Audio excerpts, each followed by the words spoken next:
प्रश्न का आंसर सिर्फ आप रेशियो ट्रिक से सीधा ही ऑप्शन से ही दे सकते हैं।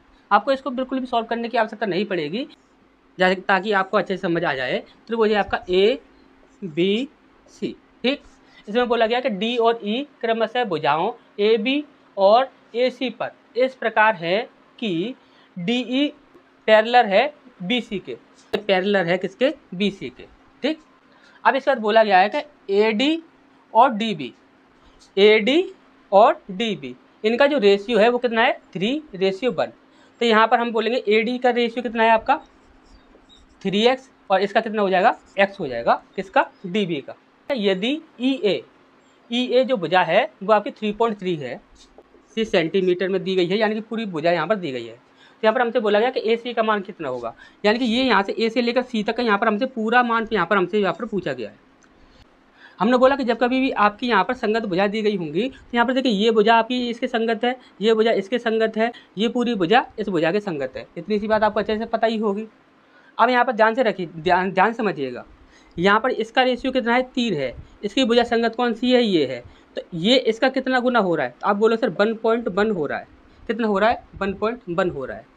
यदि इसका ये जो है 1.1 गुना हो रहा है, भुजा हमेशा देख लेनी है रेशियो से, वह भुजा जो होगी वह कितनी गुना हो रही है। तो इस रेशियो से ये वाली भुजा जो है 1.1 गुना हो रही है। हमने बोला भैया यदि 1.1 गुना हो रही है तो हमसे पूछा क्या गया है, ये पूरी भुजा पूछी गई है। तो हमने बोला कि ये पूरी भुजा का रेशियो कितना है, तो आप बोलो सर 3x और x कितना हो जाएगा 4x हो जाएगा, 4x हो जाएगा। हमने बोला कि यदि ये भुजा, ये रेशियो जो है इस भुजा का 1.1 गुना हो रहा है तो यहाँ पर इसका भी ये 1.1 गुना ही होगा। तो यहाँ पर 4 बन जा 4 और 4 बन जा 4, यानी कि 4.4 हमारा आंसर आना चाहिए।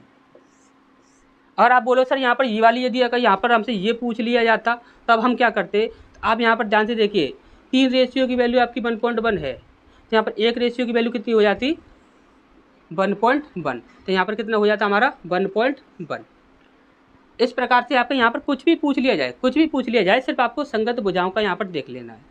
हमने बोला 3x की वैल्यू यहाँ पर इतनी है तो x की वैल्यू कितनी हो जाएगी, तो 1.1 हो जाएगी।